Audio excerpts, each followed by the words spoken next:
ठीक है बच्चों, तो आज नया टॉपिक स्टार्ट कर रहे हैं हम डिफरेंशिएशन का, जिसमें हम पैरामेट्रिक इक्वेशन सॉल्व करना शुरू करेंगे।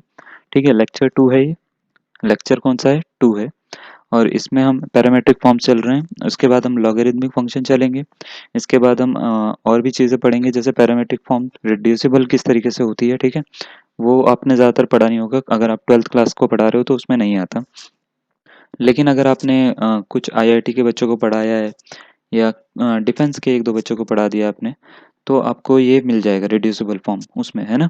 उसके बाद इसमें एल हॉस्पिटल रूल के ऊपर थोड़ा-सा बात करूँगा, बट वो लिमिट का चैप्टर है, तो थोड़ा-सा ही बात करूँगा मैं उसके ऊपर, ठीक है? और इसी तरीके से maxima, minima, Taylor's theorem, Rolle's theorem, mean value theorem, जितने भी थ्योरम्स हैं सबके ऊपर थोड़ा-थोड़ा करके बात करेंगे। तो पैरामेट्रिक इक्वेशन है, सबसे पहले तो आज इसको किस तरीके से सॉल्व करते हैं और ये होती क्या है सबसे पहले तो। तो पैरामेट्रिक इक्वेशन होती क्या है, तो सबसे पहले तो हम ये देख लेते हैं कि कोई भी इक्वेशन जो जिसमें एक्स और वाई जो होते हैं वो डिपेंडेंट होते हैं किसी दूसरे वेरिएबल पे, उसको हम कहते हैं पैरामेट्रिक इक्वेशन। फॉर एग्जांपल मान लेते हैं कि ये मैं हूँ, ठीक है? ये मैं हूँ और मैं यहाँ से बॉल को जो है थ्रो कर रहा हूँ, और थ्रो कर रहा हूँ मैं कहाँ पे? इस पे। ये बास्केट है, ठीक है? इस बास्केट में थ्रो कर रहा हूँ। थ्रो करने पे क्या होगा कि जब भी मैं वर्टिकल एक्सिस की बात करूँ, जैसे वाई एक्सिस की, तो वाई एक्सिस जो है उसमें हर समय चेंज आता रहेगा। जैसे मैं यहाँ से यहाँ पे थ्रो कर रहा हूँ, तो इसमें टाइम के हिसाब से मेरे पे ग्रेविटी जो है वो नीचे डाउनवर्ड डायरेक्शन में काम ज़रूर करेगी, जो कोशिश करेगी कि इसको नीचे लाने का। तो इसमें वाई एक्सिस में चेंज आता है किसके रिस्पेक्ट में, अगर मैं बात करूँ तो टाइम के रिस्पेक्ट में हर समय। और ध्यान से देखो कि ये एक्स एक्सिस में डिस्टेंस भी मेजर कर रहा है, यानी दूरी भी बढ़ रही है इसकी साथ साथ। तो एक्स एक्सिस पे भी तो कुछ ना कुछ चेंज आ रहा है ना? तो इसका मतलब ये है कि इसमें टोटल 3 वेरिएबल काम कर रहे हैं, वाई, एक्स और टी, टाइम भी, है ना? तो इसकी जो इक्वेशंस होती है वो नॉर्मल इक्वेशंस की फॉर्म में ना दिखाकर हम पैरामेट्रिक फॉर्म्स में दिखाते हैं। मैं आपको कुछ एग्जांपल देता हूँ, आपको समझ में आएगा। फॉर एग्जांपल मैंने यहाँ पे एक इक्वेशन लिखी है, x is equal to 2t and y is equal to T square. ये दोनों जो है इस समय पैरामेट्रिक फॉर्म में है। पैरामेट्रिक फॉर्म यानी एक इसमें और वेरिएबल हमने ऐड कर दिया t, जिस पे डिपेंड कर रही है ना? तो अगर मैं इसका ग्राफ बनाता हूँ, यानी तीनों वेरिएबल का, तो मैं t की वैल्यू कुछ चूज करता हूँ, मान लेते हैं -2 चूज करता हूँ, यहाँ पे पुट करता हूँ, तो क्या हो जाएगा? x is equal to 2 into -2, तो माइनस का 4 हो जाएगा, है ना? तो यहाँ पे लिख दिया। इसी तरीके से y की वैल्यू अगर मैं रखना चाहूँ, तो y की वैल्यू क्या हो जाएगी? -2 का होल स्क्वायर, क्योंकि t का स्क्वायर है, तो -2 का स्क्वायर कितना होता है? 4। -1 रखूंगा तो इसी तरीके से -2 और 1 वैल्यू आ जाएगी। 0 रखेंगे तो तीनों 0 हो जाएंगे, है ना? तो इसी तरीके से अगर मैं इसकी, तो मुझको इन वैल्यूज के लिए एक ग्राफ मिलता है, जो कि ये ग्राफ है, ठीक है? ये प्रिसाइज ग्राफ नहीं कह सकते, लेकिन ये ग्राफ मिलता है हमारे को। तो ये जो ग्राफ मिलता है, ये एक कर्व की तरह दिखता है, जो आपने अगर ध्यान दिया हो तो देखा भी होगा। इसको हम कहते हैं पैराबोला। क्या कहते हैं? पैराबोला। हिंदी में हम कहते हैं परवलय। क्या कहते हैं? परवलय। तो जरूरी थोड़ी ना कि परवलय की इक्वेशन आप वही लिखोगे, Y square is equal to 4ax या X square is equal to 4ay, है ना? इसकी मैंने एक स्टैंडर्ड फॉर्म भी आपको समझाई होगी। अगर आपने पुरानी वीडियोस देखी हैं डिफरेंशियल इक्वेशन की, तो स्टैंडर्ड फॉर्म्स भी होती हैं। तो ये भी एक इसकी फॉर्म होती है, जिसको हम कहते हैं पैरामेट्रिक फॉर्म, ठीक है? जिसमें जब हम इसके पॉइंट्स को यहाँ पे डालेंगे तो आपको मिल जाएंगे, आपको ये जो है परवलय मिलेगा। तो अब दिक्कत ये है कि इनमें ये सब मैं क्यों बता रहा हूँ? क्या डिफरेंशिएशन में इसका काम है या नहीं है? तो डिफरेंशिएशन में बिल्कुल इसका काम आता है। मान लेते हैं कि आपको कोई क्वेश्चन ऐसा आ जाए कि x is equal to T square और y is equal to 4t cube, और आपसे बोल दिया जाए dy बाई डी एक्स निकालो अब। तो dy बाई डी एक्स कैसे निकालोगे आप? dy बाई डी एक्स का तो कोई तरीका ही नहीं है आपके पास में, क्योंकि dy बाई डी एक्स का मतलब क्या होता है? अगर मान लेते हैं y इज इक्वल टू आपको दे दिया एक्स स्क्वायर, तो dy बाई डी एक्स आपका निकालना आसान है, क्योंकि इस x का आप डिफरेंशिएशन कर सकते हो। D by D x of x square, तो आपका 2x आ जाता है। बट ऐसी कंडीशन में तो आप नहीं निकाल पाओगे ना, क्योंकि यहाँ पे दो अलग अलग फंक्शन है, एक सिंगल फंक्शन नहीं है, और दूसरा ये है आप जिसके रिस्पेक्ट में कर रहे हो वो भी अलग है। तो इस तरह के फंक्शन के लिए एक फॉर्मूला होता है, वो आप लिख लीजिए। D Y upon D X is equal to होता है D Y upon D T upon D x upon D T, ठीक है? ये पैरामेट्रिक फॉर्म्स के लिए होता है।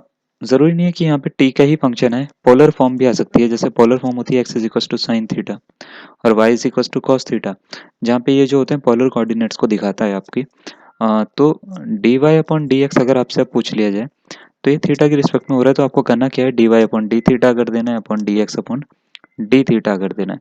टेंजेंशियल फॉर्म में अगर बात करें, मान लेते हैं ऐसे दे दिया कहीं पे, ठीक है, और y is equal to ten साई दे दिया, फिर आपसे पूछ लिया कि d Y by D x की वैल्यू बताइए, तो क्या करना पड़ेगा, बिल्कुल समझदार बच्चे हो आप, बहुत सही सोचा आपने, D Y upon D psi upon D x upon D psi, ठीक है। तो ये इस तरीके से हो जाएगा। तो अगर आपको कोई भी क्वेश्चन सॉल्व करना है तो इसको सॉल्व करने का एक तरीका होता है। फॉर एग्जांपल एक पैटर्न मैंने लिखा है, X is equal to T square लिखा था, वाई इज इक्वल टू लिखा था 4t क्यूब। आपको D Y by D X निकालना है। क्या निकालना है, D Y upon D X निकालना है। तो अब इसको कैसे निकालोगे, आपको करना क्या है, जो x is equal to T square दे रखा है, सबसे पहले तो इस पे ध्यान दीजिए। यहाँ से आप निकालिए D x upon D T, यानी इसका जो रिस्पेक्ट में करो, आप t की रिस्पेक्ट में डिफरेंशिएशन करके देखो क्या आता है। तो क्या आता है, टी स्क्वायर का 2t, है ना। इसी तरीके से मैं अगर पूछूं y का, y इज इक्वल टू है 4t क्यूब, इसका D Y upon D T कितना निकलेगा, यानी t की रिस्पेक्ट में डिफरेंशिएशन कितना होगा इसका। बिल्कुल सही, आपने बिल्कुल सही बोला। तो ये 3 आगे आ जाएगा, ये 3 आगे आ जाएगा, इसकी मल्टीप्लाई में 3 4 जा 12 बन जाएगा और टी की एक पावर कम हो जाएगी। तो D Y upon D x कितना होगा, d Y upon D x होगा d Y upon D T upon D x upon D T, ठीक है। अभी कुछ क्वेश्चंस भी करेंगे इसके ऊपर। तो 12t स्क्वायर हो जाएगा अपॉन 2t हो जाएगा, तो ये कट होकर 6, ये से ये कट हुआ 6t आ जाएगा, तो इसका फाइनल आंसर होगा। ठीक है, तो अब मैंने आपके सामने एक क्वेश्चन रख दिया है और आपको इसका मेरे को आंसर जो है जल्द से जल्द बताना है। तो आप इसको सोच सकते हो, यहाँ पे 4 ऑप्शन आपको दे रखे हैं, 2 आएगा, 4 आएगा, 1/2 आएगा या 1/4 आएगा। क्वेश्चन में रीड करके बता देता हूँ। x is equal to 80 square है, y इज इक्वल टू 280 है, then D Y by D x की t इज इक्वल टू 2 के लिए वैल्यू क्या होगी, ठीक है। तो सोच सकते हो आप क्या आएगा इसका आंसर। मैं इसका सीधा आंसर बताता हूँ, आप वीडियो पॉज कर सकते हो। तो मान लेते हैं x इज इक्वल टू क्या दे रखा है इसमें, x इज इक्वल टू दे रखा है 80 स्क्वायर, है ना। y इज इक्वल टू क्या दे रखा है, वो दे रखा है 280। तो सबसे पहले तो हम क्या करते हैं, D x upon D T निकालते हैं। D x upon D T यानी इसका 80 स्क्वायर का टी की रिस्पेक्ट में डिफरेंशिएशन करते हैं। तो ए को कांस्टेंट लेके चलेंगे तो इसका हो जाएगा 2a t। कैसे करते हैं, टी स्क्वायर का जो होता है वो होता है 2t, ठीक है। और ये a कांस्टेंट है तो ये तो यहीं पर ही रहेगा, तो 280 बन जाएगा। D Y upon D T निकालते हैं बच्चों। D Y upon D T निकालने के लिए t का कितना होता है बस इस पे सोचना है आपको, ठीक है। t का जितना होगा बस उसी पे सोचना है। तो 2a और t का होता है 1, तो लिखने की जरूरत नहीं है। अब आपको क्या निकालना है, D Y upon D X निकालना है। तो क्या होता है वो, D Y upon D T upon D x upon D T, ठीक है। तो क्या होगा, 2a अपॉन 280, है ना। इससे 2a से 2a कट हो गया, तो 1 अपॉन टी मिला। अब t की वैल्यू अगर 2 रखी जाए तो ये 1 अपॉन 2 हो जाएगा। तो इसका ऑप्शन नंबर बात करें तो सी इसका करेक्ट आंसर है, ठीक है। मेरे को लगता है आपने भी बड़ी आसानी से इसका निकाल दिया होगा, नहीं निकाला तो कोई बात नहीं, आप सीखने के लिए ही आए हो, कोई दिक्कत नहीं है इसमें, है ना। अब ये तो हो गया, बहुत इजी सा क्वेश्चन था। थोड़ा सा अच्छे क्वेश्चन पे आते हैं। और इसको करने से पहले आपको ध्यान में रहना चाहिए कि आपने डिफरेंशिएशन के फॉर्मूले कर लिए हों, क्योंकि मैं थोड़ा थोड़ा करके लेवल अप बढ़ाने वाला हूँ आगे की वीडियोस में भी, ठीक है। तो डिफरेंशिएशन के सारे फॉर्मूले आपने कर लिए हों, अगर नहीं भी कर रहे हैं तो मैं आपको आज ग्रुप में, टेलीग्राम वाले ग्रुप में सेंड कर रहा हूँ फॉर्मूले। वहाँ से पूरा का पूरा पीडीएफ और होमवर्क कापी मैं सेंड कर दूंगा उसी में ही, ठीक है।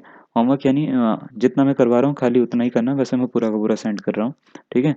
तो वो आप देख लेना, उससे आपको काफ़ी हेल्प मिल जाएगी। उसमें फ़ॉर्मूलाज़ भी हैं और ये सब कुछ मिल जाएगा आपको, ठीक है। तो कुछ फ़ॉर्मूलाज़ अगर रह जाते हैं तो वो मैं आपको बाद में बता दूँगा। तो थोड़ा बहुत डिफरेंशिएशन आपको आना चाहिए, तब जाके आप इनके क्वेश्चन सॉल्व कर पाओगे। क्वेश्चन आपको दे रखा है, X is equal to A T plus sine T, Y is equal to A 1 minus cos T, then D Y by D x की वैल्यू क्या होगी। तो देख लो, एक्स इज इक्वल टू दे रखा है A T plus sine T, है ना। और y इज इक्वल टू क्या दे रखा है, a 1 माइनस कॉस टी। अच्छा, आपसे पूछा क्या है, D Y by D x, तो d x upon D T निकाल लो आप। ए तो कांस्टेंट है, छोड़ दो, टी का कितना होता है 1। साइन टी का डिफरेंशिएशन क्या होता है बच्चों, बिल्कुल सही, कॉस टी होता है। और D Y upon D T निकाल लो, ए को फिर छोड़ दो, 1 का कितना होता है 0, कॉस टी का होता है कितना, माइनस साइन टी, तो माइनस माइनस प्लस का साइन टी बन गया, क्योंकि कॉस टी का डिफरेंशिएशन क्या होता है, माइनस साइन टी। एक माइनस ये है, एक माइनस ये है, दोनों मिला के प्लस का साइन टी बन गया, ठीक है। अब आपको क्या निकालना है, D Y upon D X, है ना। ऑप्शन जो दे रखे हैं आपको ये देखना है कौन सा वाला आपका करेक्ट आंसर है। तो D Y by D X निकालना है, D Y upon D T हो जाएगा upon D x upon D T हो जाएगा।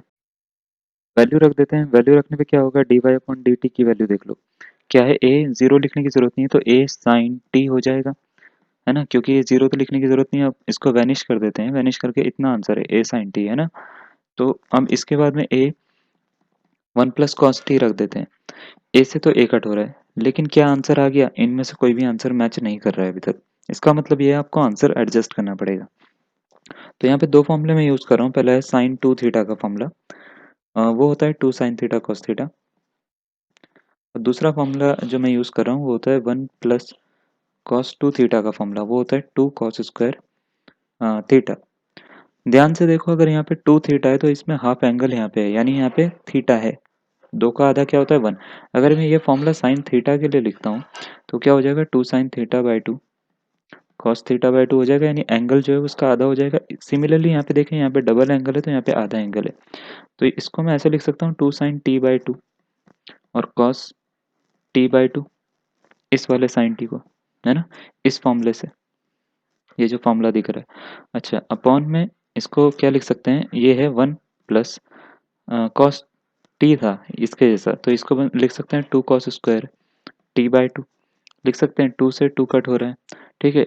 ये से एक पावर कट हो रही है तो क्या मिल रहा है, यहाँ पे लिख देता हूँ मैं थोड़ा सा जगह बना के, ये मिल रहा है sine T by 2 upon cos T by 2। ध्यान से देखो, साइन अपॉन कॉस क्या होता है, बिल्कुल सही, ten T by 2। Option number की बात करें तो ऑप्शन नंबर कौन सा, 1 इसका करेक्ट आंसर है, ठीक है। तो ऐसे ये पूरा का पूरा आपका सॉल्व हो जाएगा। नेक्स्ट क्वेश्चन पे बढ़ते हैं, उसको आप खुद करने की कोशिश करना जल्दी से। चलिए ये वाला क्वेश्चन करके देखिए जल्दी से, ठीक है ना।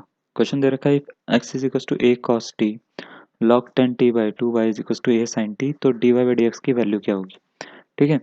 तो कितनी जल्दी आप सॉल्व करते हो वो आपको पता लगेगा, और क्वेश्चन बहुत बढ़िया है, आपको सॉल्व करने में मज़ा आएगा अगर आपने इससे पहले ये क्वेश्चन नहीं करा हुआ तो आप देखिए, वीडियो को पॉज करके जितना टाइम ले सकते हो ले लो, मैं इसका सीधा आंसर बताता हूँ आपको।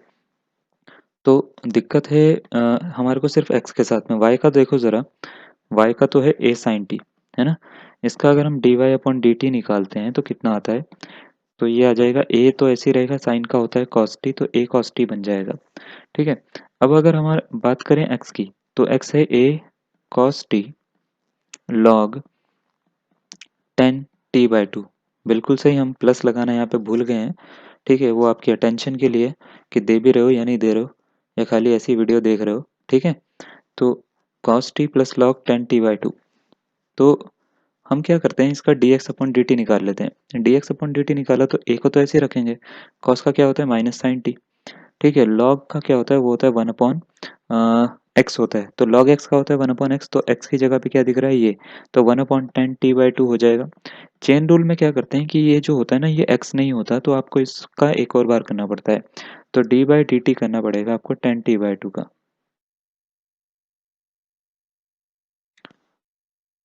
ठीक है। तो करके देख लेते हैं हम, तो ये हो जाता है a minus sine T plus, इसको 10 को ऐसे ही छोड़ देते हैं अभी, 1 अपॉन 10 t बाई 2, और इसको हम क्या कर देते हैं, इसका 10 का होता है सेक स्क्वायर, एक्स होता है ना, तो सेक स्क्वायर टी बाई 2, लेकिन फिर वही दिक्कत आ गई, टी बाई 2 तो एक्स नहीं है, तो डी बाई डी टी एक बार और करना पड़ेगा टी बाई 2 का।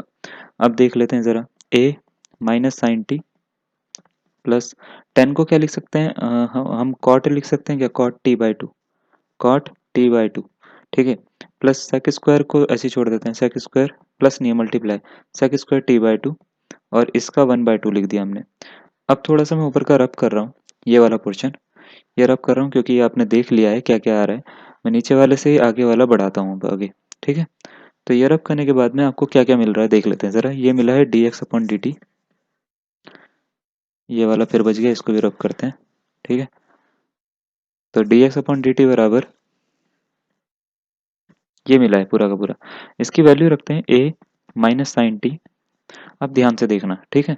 कॉट को क्या लिखते हैं, कॉट को लिखते हैं कॉस अपॉन साइन, तो cos T by 2 upon sine T by 2। अच्छा, ये 1 अपॉन 2 है, इसको यहाँ पे लिख दें क्या, 1 अपॉन 2, यानी इस 2 की यहाँ पे मल्टीप्लाई होगी, तो ये 2 साइन के साथ में आ जाएगा क्योंकि अपॉन में, ओके।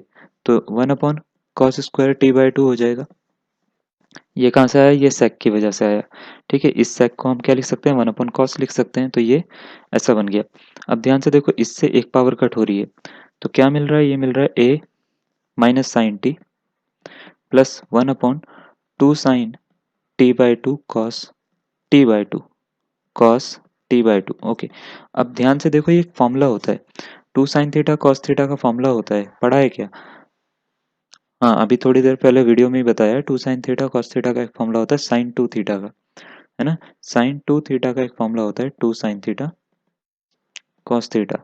इसका हम यूज़ कर लेते हैं ज़रा, यहाँ पे यूज़ करेंगे तो आपका आंसर थोड़ा बहुत उसके जैसा बन जाएगा। a माइनस साइन टी बन गया, plus 2 sin t cos t/2 बना तो 1/sin t बन गया, इस वाले फॉर्मूले से। ठीक है, क्योंकि यहाँ पे अगर सिंगल एंगल है तो इसका डबल हो जाता है, t/2 का डबल क्या हो जाएगा, t हो जाएगा। एलसीएम ले लो इसका, तो ये बनेगा minus sine square T plus 1/sin t। ए तो बाहर है ना? तो 1 - sin² टी हो जाता है cos स्क्वायर टी, तो a cos square T upon sine T बन गया ये। तो क्या बना, a cos square T upon sine T. ठीक है, ये मिला है dx upon dt। dy upon dt मैंने आपको क्या बताया था, वो मिला था a cos t। ठीक है, dy अपॉन dt। अब आपको क्या निकालना है, dy अपॉन dx निकालना है। तो क्या होता है वो, dx upon dy upon dt upon dx upon dt होता है। तो देख लो, रख लो, a cos t t sorry theta बना दिया यहाँ पे, upon a cos square t upon sine T, ये बन जाएगा। अच्छा, इससे एक पावर ये कट हुई, a से एक कट हुआ, ये यहाँ पे 1 बचा, ये साइन चला गया ऊपर। तो क्या मिला, यहाँ पे लिख रहा हूँ मैं, ये मिला sine T upon cos T. तो कितना मिल गया, 10t। यानी ऑप्शन नंबर अगर हम इसकी बात करें तो फर्स्ट ए इसका करेक्ट आंसर था। अगर आपने ये निकाला तो बहुत बढ़िया बात है, आपका ये आंसर सही आया है। चलिए, ये लास्ट क्वेश्चन मैं आपको होमवर्क दे रहा हूँ, आपको खुद ही सॉल्व करके बताना है कि क्या आ रहा है। आपको ये बोला है कि अगर x बराबर 2 cos t - cos 2t हो, y बराबर 2 sin t - sin 2t हो, तो t इज इक्वल टू π/4 पर dy/dx की वैल्यू क्या होगी? चार ऑप्शन दे रखे हैं आपको, √2 + 1 और होल √2 + 1 है ये। ठीक है, √2 + 1/2 और नन ऑफ दीज यानी इनमें से अगर आपका कोई भी आंसर नहीं निकलता तो नन ऑफ दीज आप लिखोगे। रीजन बता सकते हो आप मुझे कि कौन सा आंसर आपका आ रहा है अगर आप नन ऑफ दीज चूज करते हो तो। ठीक है, तो ये है आपका होमवर्क क्वेश्चन, आज के लिए इतना ही। इसके बाद मैं इसके रिड्यूसिबल फॉर्म बताऊंगा और ये भी बताऊंगा कि अलग अलग तरह के क्वेश्चंस को कैसे सॉल्व करते हैं। तो आज के लिए इतना ही, धन्यवाद।